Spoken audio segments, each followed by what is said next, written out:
ഈശോ മിശിഹായ്ക്ക് സ്തുതിയായിരിക്കട്ടെ. കർത്താവിൽ പ്രിയ സഹോദരി സഹോദരന്മാരെ, ദൈവത്തിൻ്റെ കൃപയെയും കരുണയെയും അനുസ്മരിക്കുവാൻ ഇതാ ഓരോ ദിവസം കൂടി കർത്താവ് നമുക്ക് ദാനമായി സമ്മാനമായി നൽകിയിരിക്കുകയാണ്. കർത്താവിൻ്റെ സന്നിധിയിൽ ഉണർന്നിരുന്ന് പ്രാർത്ഥിക്കുന്ന നമ്മളെ പിതാവ് തൻ്റെ വത്സല മക്കളെ പോലെ അനുഗ്രഹിക്കും എന്ന ഉറച്ച ബോധ്യത്തിലാണ് നമ്മൾ ഈ പ്രഭാതത്തിൽ ദൈവസന്നിധിയിൽ ഒന്നിച്ച് ചേർന്നിരിക്കുന്നത്. നമുക്ക് ദൈവത്തിന് നന്ദി പറയാം, ദൈവകരങ്ങളിൽ നമ്മളെ സമർപ്പിക്കാം. ദൈവത്തെ സ്തുതിക്കുക, ആരാധിക്കുക, അത് ഇസ്രായേലിനൊരു ചട്ടമാണ് എന്ന് നമ്മൾ സങ്കീർത്തന പുസ്തകത്തിൽ വായിക്കുന്ന പോലെ ഇസ്രായേൽക്കാർക്ക് മാത്രമല്ല നമുക്കും അത് അങ്ങനെ തന്നെയാണ്. ആ ദൈവത്തെ മഹത്വപ്പെടുത്തുമ്പോൾ ദൈവത്തിൽ നിന്നുള്ള കൃപ സമൃദ്ധമായി നമ്മിലേക്ക് ഒഴുകിയെത്തും. നമുക്ക് ഈ ബോധ്യത്തോടുകൂടി ഈ പ്രഭാതത്തിൽ നല്ലവനായ ദൈവത്തെ ഒന്ന് സ്തുതിക്കാം. ഹല്ലേലൂയ. ദൈവമേ നന്ദി, ദൈവമേ സ്തുതി, ദൈവമേ സ്തോത്രം, ദൈവമേ ആരാധന എല്ലാം അങ്ങേ കരങ്ങളിൽ സമർപ്പിച്ച് ഞങ്ങൾ അവിടുത്തെ ആരാധിക്കുന്ന കർത്താവേ, എല്ലാം അങ്ങയുടെ ദാനമാണ്, അങ്ങയുടെ സ്നേഹമാണ് തിരിച്ചറിഞ്ഞ് ഞങ്ങൾ സ്തുതിക്കുന്നു. Hallelujah, hallelujah, hallelujah, hallelujah, hallelujah.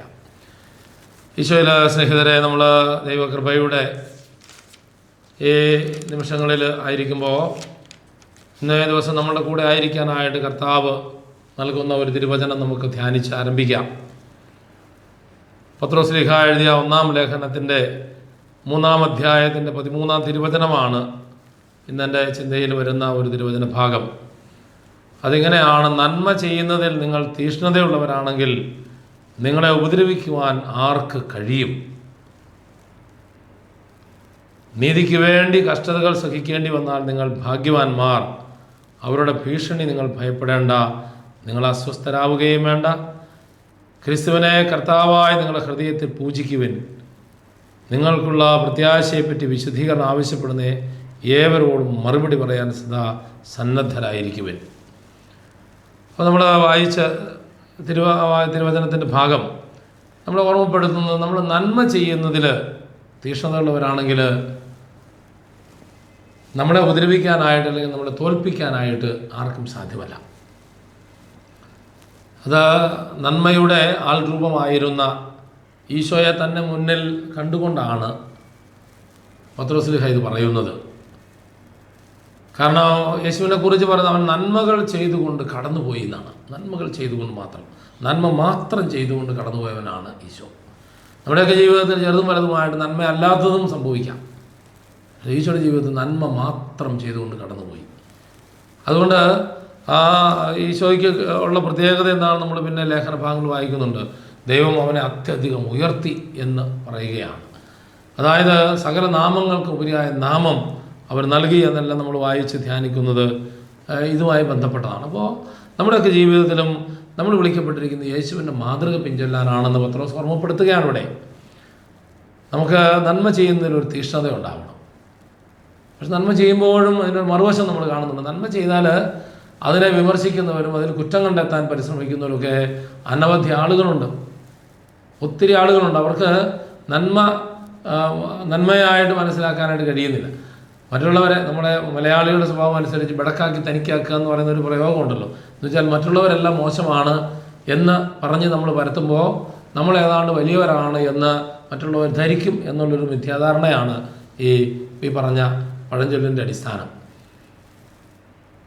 ശരിയാണോ ശരിയല്ലയോ എന്ന് അറിയുന്നില്ലെങ്കിലും നമ്മൾ വിമർശിച്ചുകൊണ്ടേയിരിക്കും. നമ്മുടെ രീതി അതാണ്. ഇവിടെ പറയുന്നത് നന്മ ചെയ്യുന്നതിൽ നമുക്ക് ഒരു മടുപ്പും തോന്നണമെന്നാണ് പറയുന്നത്. ആര് വിമർശിച്ചാലും ദൈവസന്നിധിയിലാണ് ഇതൊക്കെ വിലയിടപ്പെടുന്നത്. ഇവിടെ കഷ്ടത അനുഭവിക്കുന്നതിനെക്കുറിച്ച് പിന്നീട് നമ്മൾ വായിച്ചു കേട്ടു. 17-ാമത്തെ തിരുവചനം പറയുന്നത് ഇങ്ങനെയാണ്: നന്മ പ്രവർത്തിച്ചിട്ട് കഷ്ടത അനുഭവിക്കുന്നത് എന്നതാണ് ദൈവഹിതമെങ്കിൽ അതാണ് തിന്മ പ്രവർത്തിച്ചിട്ട് കഷ്ടത അനുഭവിക്കുക എന്നതിനേക്കാൾ നല്ലത്. അപ്പോൾ നന്മ ചെയ്യുന്നതിൽ നമുക്ക് തീഷ്ണതയുള്ളവരാണെങ്കിൽ ഓർത്തുകൊള്ളുക, അവിടെ കഷ്ടത ഉണ്ടാവും. എങ്കിലും അവിടെ ദൈവത്തിൻ്റെ ഹിതം നമ്മൾ തിരിച്ചറിയാനായിട്ട് കഴിയണം. ഒരു പക്ഷേ ഈ കഷ്ടത ദൈവത്തിൻ്റെ പദ്ധതിയുടെ ഒരു ഭാഗമാകാം. അവിടെ ഞാൻ പറഞ്ഞല്ലോ, ഈശോ മാതൃകയെ അവിടെ നിൽക്കുകയാണ്. ഈശോയുടെ ജീവിതത്തിൽ ഒരു തിന്മയും ചെയ്യാത്ത ഈശോ കഷ്ടതയുടെ കയ്പ് നീര് പാനം ചെയ്യുന്ന നമ്മൾ കാണുന്നുണ്ട്. അത് കുറച്ചൊന്നുമല്ല, അതികഠോരമായ കഷ്ടതകൾ, ദുരിതങ്ങൾ, പീഡനങ്ങളിലൂടെ ഈശോ കടന്നു പോവുകയാണ്. അവിടെ എല്ലാം മനസ്സിലാക്കുന്നൊരു കാര്യമുണ്ട്, ഇത് ദൈവത്തിൻ്റെ പദ്ധതിയാണ്. പിതാവെ, കഴിയുമെങ്കിൽ ഈ പാനപാത്രം എന്നിൽ നിന്ന് അകറ്റണമേ എന്ന ഈശോയുടെ പ്രാർത്ഥനയ്ക്ക് ഒരു അഗ്രസീവ് സൈലൻസാണ് ഉണ്ടാകുന്നതെന്ന് പറയുക ബൈബിൾ പണ്ഡിതർ. അഗ്രസീവ് സൈലൻസ് എന്ന് പറഞ്ഞാൽ ഒരു കനത്ത നിശബ്ദത, മറുപടിയില്ല.